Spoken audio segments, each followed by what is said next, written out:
starting this morning's discussion of history and historical precedents or historical background and how they problematize the notion of sectarianism today, I wanted to invite you to indulge in a little nostalgia with me, maybe not of the kind of Adonis, as Osama was reminding us yesterday, not a nostalgia for a secular past, but rather for a cosmopolitan past in the pre-modern period. And I, want to sort of offer you, by way of visual entertainment, as we indulge in this nostalgia, a few very low-tech pictures and a little poetry, which I will be referring to as I proceed. So my paper wants to investigate the historical precedent in dealing with difference within Islam, in particular a Shi'i precedent from the 10th through the 12th centuries. This period was notable for several reasons. It saw the establishment of a Shi'i caliphate in North Africa and Egypt. It witnessed important developments in Shi'i doctrine, which included formulations and reformulations of Shi'ism's relationship to other branches of Islam. And as such, this historical backdrop serves to remind that framing difference in terms of binary opposition was not the only precedent offered by history to the current misuse of it by sectarianism. Rather, it includes ecumenical frameworks that historians posit produced a cosmopolitan Islam. Al-Tabari, a well-known medieval historian, notes in his Annal, or in his chronicle for the year 282-895, in this year the Shi'i Muhammad bin Zayd al-Alawi sent 32,000 dinars from Tabaristan to Muhammad bin Ward for distribution to his followers in Baghdad and Kufa, as well as in Mecca and Medina. Muhammad bin Ward was taken to the house of Badr and questioned about the matter. He mentioned that Muhammad bin Zayd had been sending him the like amount of money every year. Badr then informed the Sunni Abbasid Caliph al-Mu'tadid about this. Al-Mu'tadid asked Badr whether he did not remember the dream he once related to him. I saw myself in a dream, leaving Baghdad with my army. Many onlookers were watching me. I passed by a man standing upon a hill. He was praying and paid me no attention. I approached him and stopped in front of him. He asked me whether I recognized him, and he said, I am Ali bin Abi Talib. Take this spade and hit the ground with it. The number of your descendants who will successively become caliphs will correspond to the number of times you have hit the ground. Exhort them to be good to my descendants. Al-Mu'tadid continued to Badr. So release the money and release this man, Muhammad bin Ward, and allow him to distribute whatever he does openly. The storied Abbasid period of Islamic history, often referred to as the classical period, is rich with historical lessons and precedents. As we shall hear, they have been mined for sectarian hostility today. Contrary to the rhetoric of contemporary sectarians, however, as this report from Al-Tabari's Annals indicates, they did not always include the violence assumed to characterize relations between Sunni and Shi'i Islam. To be sure, historians like Al-Tabari and other commentators of the period also recorded many incidents of hostility between Sunni and Shia. Hostility that served, for example, as a backdrop to the martyrdom of the Prophet's descendants, or imams of the Shia, civil strife and rebellions, and neighborhood turf wars between the two camps, even in the capital of Baghdad. Some things never change, apparently. But this period also witnessed acknowledgement of Islam's pluralism, as this dream report from Al-Tabari indicates. Perhaps more significantly, such acknowledgement was also evident in the policies of a Shi'i caliphate established soon after this conversation between Al-Mu'tadid and Badr. In 909, the Ismaili Shi'i caliphate established itself in present-day Tunisia, a revolutionary trendsetter in so many ways. 3 years later, when a Fatimid general entered Egypt, Al-Tabari notes without elaborating that he had tentatively offered an aman, or guarantee of safety, to the Egyptians before his eventual retreat. The Fatimids persisted in their aim of conquering Egypt from the Abbasids in the following decades, as well as in fine-tuning their relations with those they conquered in North Africa, who were largely Maliki Sunni and Khariji. In 969, the Fatimids achieved their aim of conquering Egypt, and again an aman or guarantee of safety was offered. As recorded in the chronicles of the period, it proclaimed, it's a very long aman, which includes many things, but the relevant bits. In the name of God, they, the delegation, have mentioned on your behalf that you seek a guarantee of aman for yourselves, your wealth, your lands, and all your matters. So praise God for what he, the commander of the faithful, has bestowed upon you. He has instructed me to administer your inheritance according to the book of God and the sunnah of the prophet. He has instructed me to undertake the repair of your mosques and adorn them with carpets and lighting. I will give those who call to prayers their allowance. Islam consists of one sunnah and a sharia followed by all. You shall continue in your madhab. You shall be permitted to perform your obligations according to religious scholarship and to remain steadfast in the beliefs of the worthy ancestors from the companions of the Prophet and those who succeeded them, the jurists of the cities who have pronounced judgments according to their madhabs and fatwas. The call to prayer and its performance, the fasting in the month of Ramadan, the breaking of the fast and the celebration of its nights, the alms tax, pilgrimage, and the undertaking of jihad will be maintained according to the command of God and his book, and in accordance with the instruction of his prophet, and the dhimmis will be treated according to previous custom. Blessings of God be upon our Master Muhammad and his righteous, pure, and best progeny.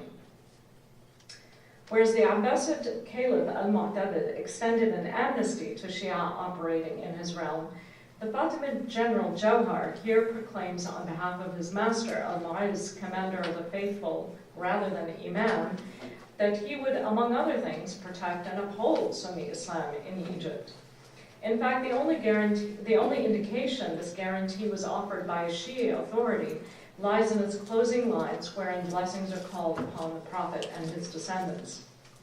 How can such an example of ecumenism be reconciled with numerous reports of intracommunal hostility that we call sectarianism? For that matter, what is sectarianism in Islam? One might point to the production of heresiographical or fiqh literature in the classical period, which established a taxonomy of religious groups, but this literature was often polemical rather than canonical, even in the terms used to refer to different groups, as you pointed out, firqa, ta'ifa, madhab, etc., etc. The development of legal schools of thought, or madhabs, defined certain bounds of acceptable difference, but their affiliations were voluntary and porous. Philosophers and theologians as well debated the bounds of acceptable belief, but their opinions on such matters were generally inaccessible and ultimately discredited. And there are the social networks and neighborhoods defined by specific Islamic persuasions which often clashed, often violently so, but perhaps not always over religious difference. Then again, Islam's lexicon is rife with binary distinctions. Dar al-Islam, Dar al-Harb, Muslim kafir, Muslim dhimmi, etc. These were particularly useful politically and fiscally, but they were applied rather elastically. In short, against this voluminous but inconclusive evidence, the sane conclusion is that sectarianism in Islam, whatever it is and wherever it happened, was at best contingent. Moreover, Islam produced alternatives that espoused coterminous rather than binary categories of exclusive identity that were equally numerous. These alternatives were Quranically sourced, often legally debated and socially accepted, and therefore equally authoritative. They pervade examples such as the early Islamic theological debates of the Murja that considered the relationship of mu'min to Muslim, or the legal discourse of niyyah, or intent, and how it informed the issue of belief and performance of ritual obligations, or the Sufi literature extolling batin and zahir in its exploration of degrees of devotional commitment to the worship of the divine. They also included the conceptualizing of Shiism's relationship to Sunni and other branches of Islam, which brings us back to the Fatimids and Ismaili Shiism. The Fatimids and the Ismaili Shiism, of which they were spiritual heads, let there be light, or imams, it's a very Ismaili thing. Cue Ismaili Shiism, light. The Fatimids and the Ismaili Shi'ism, of which they were spiritual heads or imams, partook of a variety of fashions in the classical period. It was trendy at the time to seek authoritative religious guidance in the imams from the Prophet's family, as a counter to the cacophony of religious opinions that resulted from the large multicultural empire that Islam had achieved by then. In fact, some historians have argued that the 10th century or the 900s is the Shi'i century. So it's very trendy to be Shi'i of some kind. It was trendy as well to invest in that religious guidance of the imams, something of the qualities of a philosopher king and seer, as described by the ancient Greeks and Gnostics being translated and thus debated by Muslims at the time. And it was trendy to assume that the imam's guidance was accessible at differing levels of comprehension to the multitudes. It was, in short, trendy, if not easy and possible, for everyone to be Ismaili Shi'i by the 10th century. Ismaili Shi'ism ultimately conceived of belief in hierarchical terms, albeit in a manner that conceptually linked core belief in its imam to a series of concentric circles radiating outward that encompass shared beliefs with other Muslims and ultimately with other monotheists.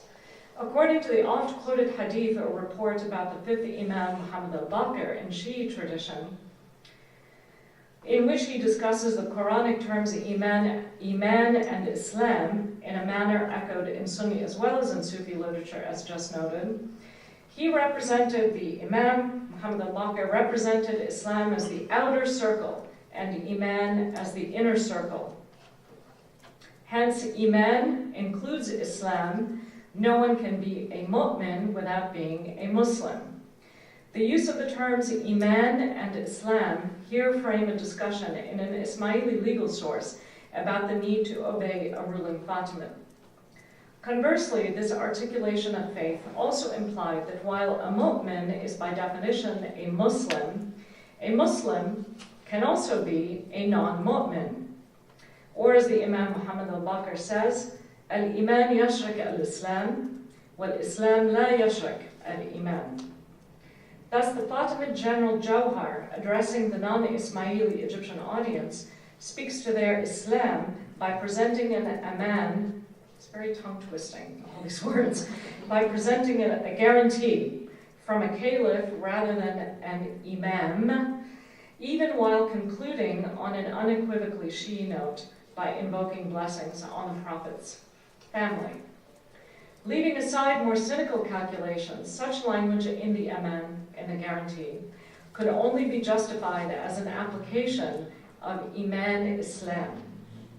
Such a distinction between Ismailis versus non-Ismailis informed a range of policies in Fatimid Egypt, which institutionalized pluralism in a coterminous and inclusive manner, rather than through a policy of periodic tolerance toward discrete and exclusive groupings, as was the case with al-Mu'tadid. It organized the relationship of the state to its subjects as one that radiated degrees of religious authority, even while it bound all to its political authority. But how was this received by the non-Ismaili Egyptian public? We have two types of sources on the period. Those intended for the Ismaili public, preserved by Ismaili communities that celebrated the Fatimids as imams and Ismaili sacred history and doctrines, and those that recorded events of the Fatimid period from the perspective of non-Ismaili Fatimid administrators and historians. The latter was preserved by historians such as Taqi-ad-Din al-Makrizi, who died in 1442. He hailed from a Sunni Mamluk background some 3 centuries after the Fatimid period, and as such was safely immune from Ismaili outreach. Nevertheless, among his many works was a history of the Fatimids titled Idda'az al-Hanafa fi Akhbar al-Fatimiyun al-Khulafa. Significantly, the title of this work accepts Fatimid claims of their Alid lineage through the Prophet's daughter Fatma and acknowledges their caliphal status. Al-Makrizi also authored a monumental topography of the Fatimids' imperial capital of Cairo, in which he relies on previous contemporary Fatimid sources to relay not only the physical imprint on the city left by the Fatimids in buildings such as the Mosque of Al-Azhar, but also descriptions of their activities in it. In this topography, the Khitat, Al-Makrizi includes record of Fatimid ceremonial as it was perceived by non-Ismaili Egyptians. Paula Sanders has argued that what was distinctive about Fatimid ceremonial was that it was urban and processional, as opposed to private and static like Abbasid ceremonial, and as such invited engagement with and buy-in from their multi-religious public. Sources such as the Khitat describe two varieties of Fatimid ceremonial processions. Shi, such as the processions involving the events of Ghadir Khum, and non-Shi, such as those commemorating the Eids and the New Year or the beginning of the Nile River's yearly season of inundation. Both genres of ceremony, nevertheless, involved inscribing Ismaili Shi meaning on the non-Ismaili Shi public sphere in a performance of the multivalent symbolism of Iman Islam. Central to the ceremonies was the Fatimid Imam Caliph's exit from his palace in varieties of ceremonial robes of white, the Fatimid color, under a parasol that symbolized the palace and indicated the presence of the Imam Caliph, and featured in design the innermost circle of Iman at one and the same time. Under his parasol, the Imam Caliph was attended by a retinue whose arrangement around his person reflected the hierarchy of state and military. The entire ensemble would proceed from a viewing platform or manzara at a gate to the imperial city through the surrounding urban landscape in a procession that brought the Fatimids in contact with various urban constituencies such as merchants, craftsmen, religious elites, and landmarks. The procession has left the gate, saying, it must continue.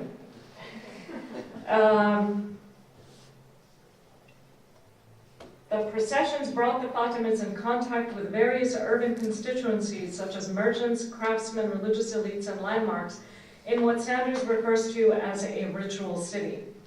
The Shi'i state embraced and claimed, without at the same time converting, all. All right, so since I only have 2 minutes left, let me jump to my crude handouts, one of which contains, I think on the verso side of it, the reverse side of it, a diagram in Sanders' book that attempts to kind of schematically inform you of the ways in which elites of the Fatimid court were assembled around the person of the caliph as they proceeded through the city. Fatimid ceremonial involved dynamic symbolism and way of speaking to the non-Ismaili public, and endured, as Sanders put it, as a ritual lingua franca in Cairo in Egypt, even after the fall of the dynasty. The late Irene Bierman explored other kinds of Fatimid outreach to the non-Ismaili publics. She examines coins, for example, which are arguably the most public of texts in that they circulate beyond the state, even in networks of trade. As Bierman and other numismatic scholars have noted, Fatimid dinars, both visually and verbally communicate the Iman Islam construct of communal identity. What was distinctive about Fatimid coins was, again, that they were minted with a format of several series of concentric circles, the center of which represents Iman and radiates out to legends that all could buy into because they were Islam. Okay? The other thing that she looked at were monuments, big public monuments like Al-Hakim's Mosque outside of Cairo. One of the handouts has a picture of a minaret, or sketch of a minaret from Al-Hakim's Mosque, and at the bottom of that minaret you see a round circle. That round circle involves a rondel with Allah printed in the middle or carved in the middle, which is to the side of the depiction of the minaret on that handout.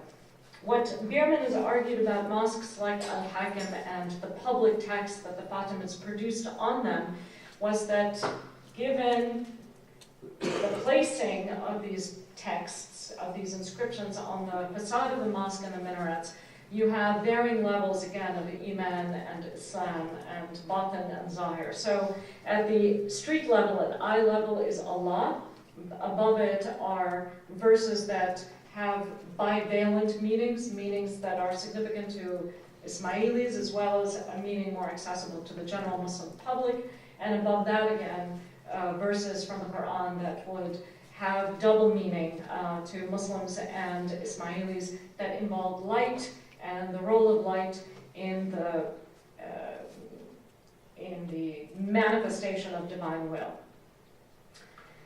I was going to give you one more example of a minor character whose memoir I found in Tunisia on a research trip there, a Spanish Muslim by the name of Sumaiya bin Abi Salt, Deni, and his trials and tribulations when he left the Ta'ifa period, or the Ta'ifa landscape of Spain, in search of patronage of the cosmopolitan court of the Fatimids in the early 11th century, but apparently I don't really have time for that. So let me jump to the conclusion, which is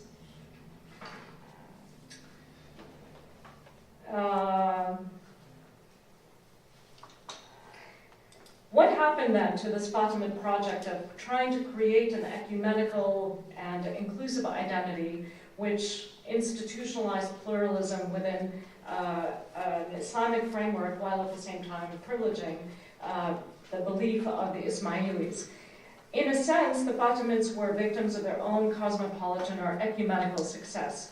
Their religious policy allowed, at the end of the day, for the existence, if not efflorescence, of Sunni madhabs, which the advent of military states that followed led to the demise of their own Ismaili community, who were expunged from Egypt and survived only in a few millions outside it. The military elites that rose to power after the Fatimids inverted the model of religious authority emanating from above. Instead, in view of their own tenuous legitimacy, they sought strategic alliance with the diffuse religious classes of Sunni Islam from below, in the effort to co-opt them through patronage, hence military patronage states. This ultimately led to the hegemony of Sunni Islam and its populist tendencies to enforce dogma and behavioral norms in the public sphere. Modernity has, of course, further enhanced these tendencies, eviscerating as it has the intellectual bedrock of a cosmopolitan Islam in favor of a standardized, domesticated Islam. In so doing, it has produced in its own opposition an equally aspirationally monolithic form of Islam, with the resulting sectarianism rending the Islamic world today. Thank you.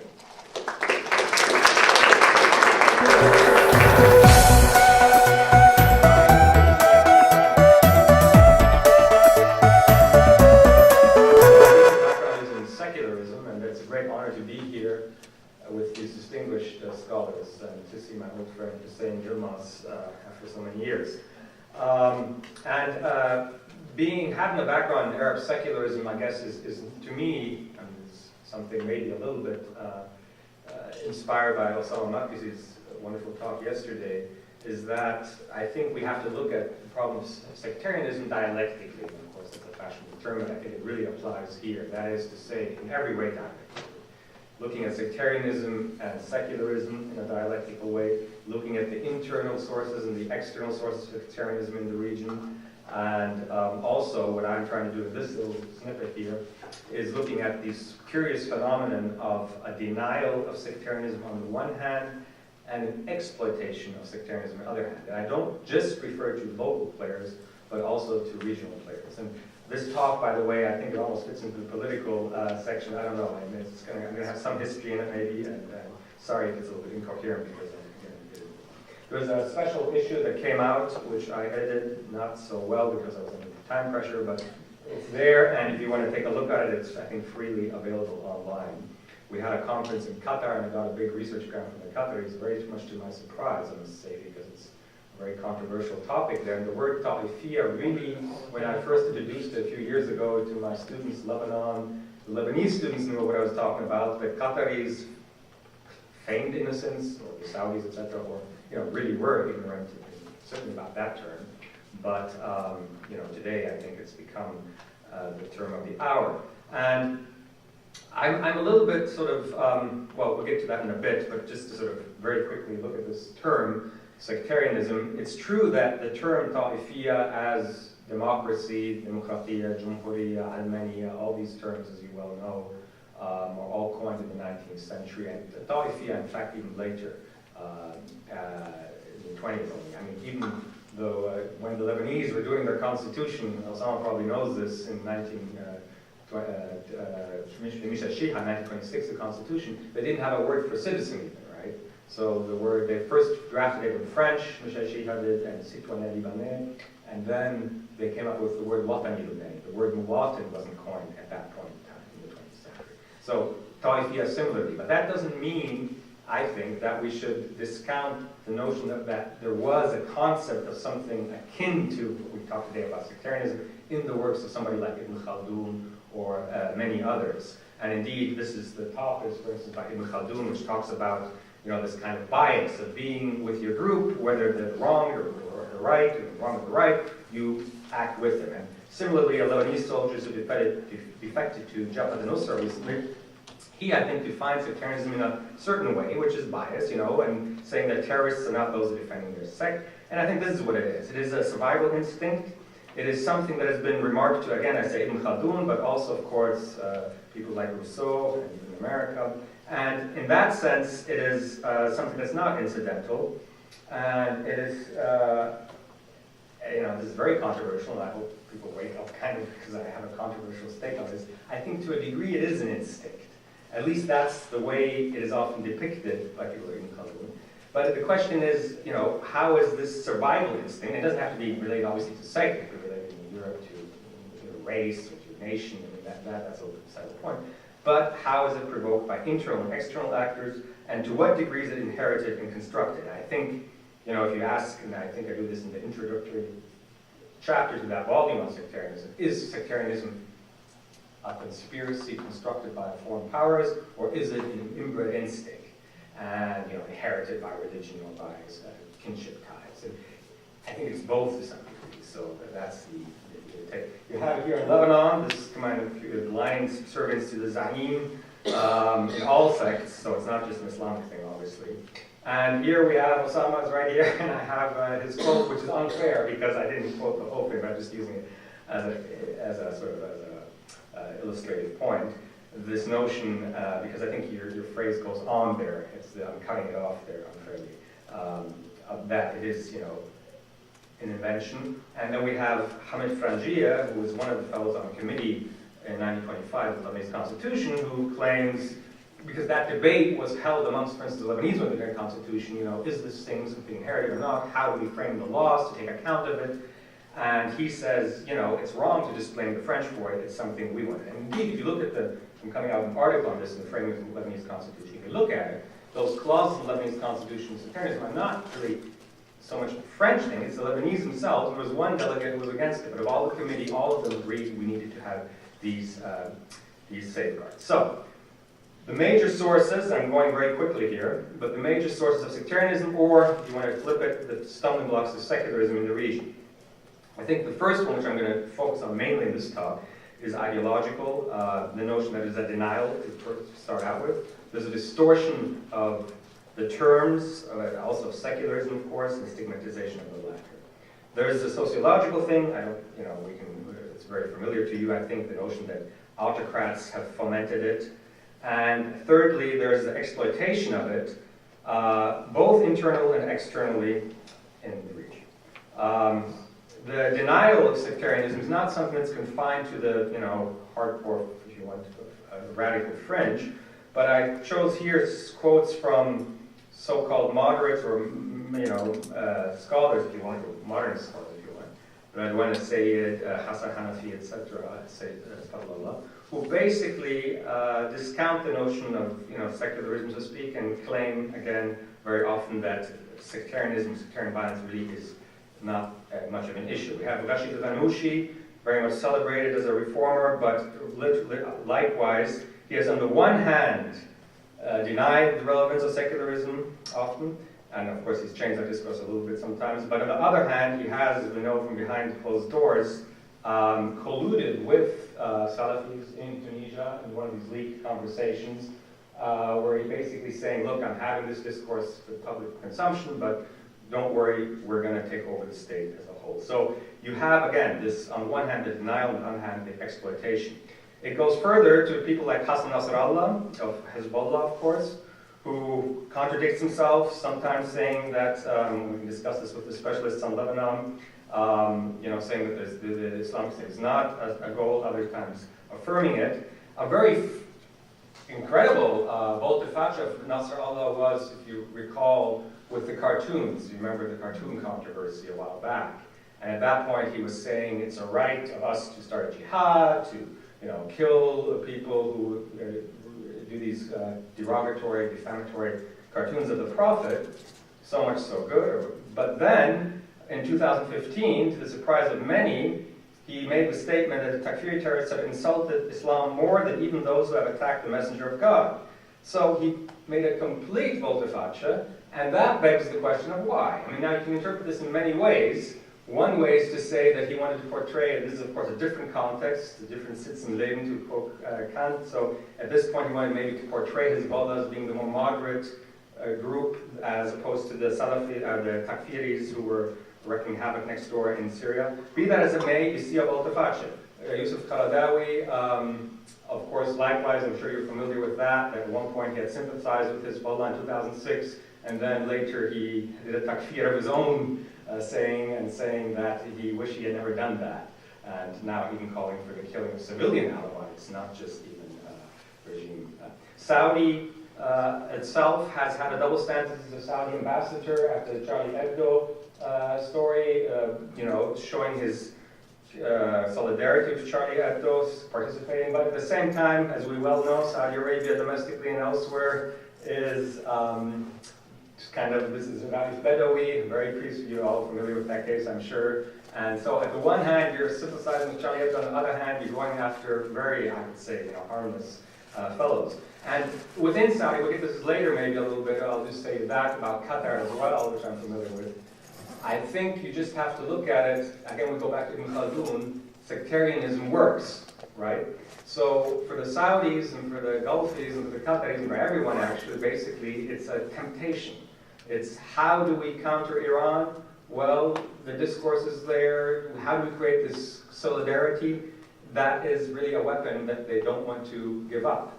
On the other hand, they are worried that it will backfire to some degree, and they, it is this contradiction that is going on within the discourse on many levels. The denial was obvious in Syria. We have here people like Burhan Ghalioun, who claims there were no Salafis at a time. There was other people, even journalists. And one should say this is not just a phenomenon in the Middle East, the denial. It is also visible in the Western media. It was visible in the way the Syrian and Iraq conflict, other conflicts were Libya, etc., were covered in the beginning. After having defamed Hassan Nasrallah or exposed his contradictions, one should say also that when he made the statement it was in 2012, I think 40 or so Shia were killed by a suicide bomber in Beirut. And he came, as you may recall, on to give a speech and said, anyone who accuses the dear Sunni sect is an Israeli agent. The problem was the New York Times and the BBC inverted that talk completely and said the BBC had Hassan Nasrallah or Hezbollah blamed Sunnis for terrorist bombing. He said exactly the opposite. And that begs the question to me of why that is going on, and there we go into the realm of a little bit conspiracy. This is from WikiLeaks from 2006, I think, counseling the playing up of Sunni fears of Iranian influence in Syria. This is way before the current uprising. But why would the New York Times and BBC totally invert the words of Hassan Nasrallah? Well, this gives you a clue, I think, of the whole thing, and there are many other ideas of this. And this brings me to the notion of exploitation. It is an exploitation, as I said, within, but also from without. Obama himself has at one point all but confessed to this, why he didn't want to go against ISIS all the way, because it would have relieved the pressure against Baghdad. We have prior instances, I'm flying over this because we don't have time for everything, in the 50s, as you know, where similar things were done. And there's many, many examples from Rand, divide and rule being advocated to Brookings, etc., etc., etc. We have the Israeli ambassador, Michael Oren, you know these statements. So, what is the long and short of it? The long and short of it is that the discourse of conspiracy is so facilely dismissed in the West to cut off debate.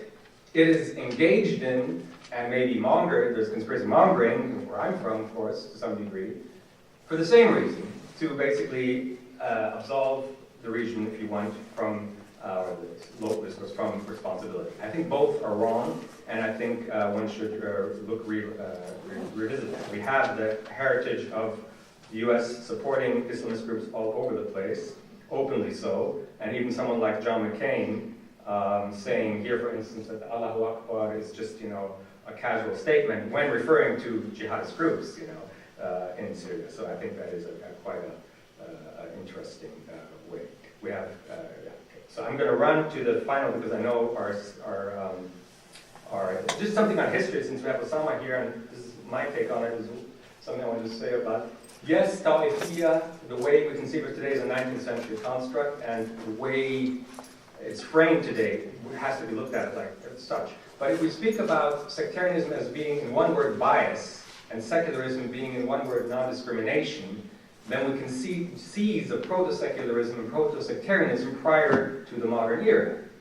And I think it is important, again, to look at it in an open manner and in a dialectical way. That is to say, to recognize, yes, there were rulers such as Akbar in India and Fakhruddin in Lebanon, who, for instance, got rid of the jizya, who had Shia in their armies, who, you know, to a certain degree, exercised a non-discriminatory form of governance. But you also then, of course, have the shadow side of it. And this is, again, not, and this is something very controversial now, again, I'm going to propose, is that the secular or the liberal order we have in Europe and also in the Middle East did not come, and when I'm from Qatar, you know, the reason why I could go to Qatar is because an emir one day said, I want to have ladies in universities and I want to have Western universities there. That was not a democratic decision. And the same thing, if you want, with a lot of the reforms in Europe with Napoleon, who went to my country, Switzerland, and then right after that went to Egypt to try to, you know, there's a lot of other issues there. But one of the things that was there was the Code Napoleon, the notion of kind of sort of equality, and some of his avatars, like Ibrahim Pasha. And by the way, Osama, I mean, I agree with you in 1860, but you know, as Ibrahim Pasha in 1832 already established in Beirut the Diwan, which was, and also elsewhere, which equally divided between Muslims and Christians. So in a sense, the power sharing between constitutive sectarian groups goes back prior to 1860 even. And here we have Ibrahim Pasha's notion on this, basically calling for a certain equality between the sects. Now, this authoritarianism is also visible, of course, we know well, in Turkey with Mustafa Kemal Ataturk, and it didn't really, there was nobody in the Arab world really to take that scepter. Sadat, the founder of the Syrian Socialist Party, to some degree was similar to Ataturk, because in both of them, in a sense, created political parties with a secular ideology. But in Syria, if you see, this is a cover of one of the magazines there in Lebanon, and you see there's even a sectarian bias, if you want, in the kind of, this is of course, the Syrian Socialist Party has been co-opted by the Ba'ath Party, even by Syria. But you see that there are no Sunnis, for instance, on this hagiography to leaders. This is the first mention of the word secularism, which was coined 1828 by Elias Buchtor, who was one of the translators of Napoleon, and it was coined before the English word of secularism was coined. The Arabic Alamaniya, or Almaniya, was coined prior to the English word secularism. So just as a notion that these things are not unrelated. I don't have time to go over all of this. Let me just go on to the kind of current situation, just a very quick thing on what I see as a solution. I think we've been in a continuous devolution or escalation from the Iraq War, as I think Fanar Haddad and others would agree. And some people said, you know, the Beirut Spring was marketed as a sort of a precursor to the Arab Spring. I think people who watched that already saw the sectarian divides there, and that the infrastructure of sectarianism was not, in fact, dismantled despite all the euphoria. And we've seen indeed now the war in Hezbollah, if you want, which is now reaching new heights, took over. So in 2005 in Qatar, if you ask who's your number one enemy, the number one enemy at that point was Israel by 60%. Today, 15% say Israel, 60%, 70% say Iran. And you see that with all Egypt and everywhere else. So the sectarianism as such, these fault lines have gotten to a degree which is almost unbearable. And then what can we learn from history out of this? I think we're reaching a stage at which we maybe will reach this stage here, which is Lebanon in the First World War, which is when there was so much, pain and suffering that, in a sense, that was a crucible into which Muslims and Christians could find a common solidarity. And one hopes that this is the original martyr statue in Lebanon, which has now been removed. And on the right, you have a Muslim Egyptian girl who painted a mosque consoling a church after there were some desecrations in Egypt, if you remember back when. So I think this crisis that we're having today is creating, the extremes on all sides, but also a big fair chunk. I know, by the way, it's a bit of a joke here. Maybe this will wake you up. I know some Qataris and Saudis. I just was in the embassy in Washington, who support, believe it or not, Donald Trump. So there is a strange phenomenon here going on of I think, a polarization. I'm not saying that because they're self-hating Muslims or whatever. I'm just saying that the current ideological spectrum in the region is such that there's so much discussed on some matters in some quarters with what's going on in terms of sectarianism, that you might have this, what you have here, for instance. If you ask people who is for a separation of, religious privatization of religion, you see the two countries which lead the pack are Lebanon and Iraq. And I don't think it's fortuitous. It's because maybe these countries, a while back, were the ones most exposed to sectarianism. And so therefore, they are also the ones, I think, most likely to kind of believe in a non-sectarian solution. Of course, this is, again, something I'm trying to write the article online. I'm going to just do it on this topic. To what degree is the current conflict dictated by the rivalry, the new Cold War between America and Russia? And I think that is very important as well. You can argue both ways. You can say the intense enmity between America and Russia is really trickling down into the local divides, or you could, if you want to make the argument, say it's a social thing, and that is then translating into on the national plane. But I think that rivalry really is, in fact, key as well. And we've seen some progress of late, but I don't think nearly enough. And there's still this betting on the sectarian cards because, again, it is a very potent force that one cannot ignore. And this despite the fact that I was going to say last thing, that most people in the United States and in the region are against military involvement. Despite that, the sales to the region of weapons, the preparations for war are continuing unabated. And I don't think, despite all the intensity, unfortunately, that Mr. Kerry and others have really, really drawn the lessons yet of stopping this escalation and pouring oil into a simmering fire. But this is a very quick survey, maybe a segue, inshallah, into the next political session. Okay. Thank you very much.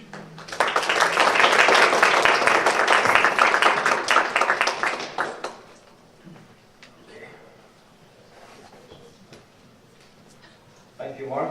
Thank you all speakers for four fascinating papers. We are a little short of time, but at the same time, this panel has a wide scope. So in the name of justice and the better groundwork for later panels, I'm proposing that we have at least 20 minutes of discussion time and 5 minutes for coffee break. And I'm actually proposing this. But anyone opposed will be labeled as apology.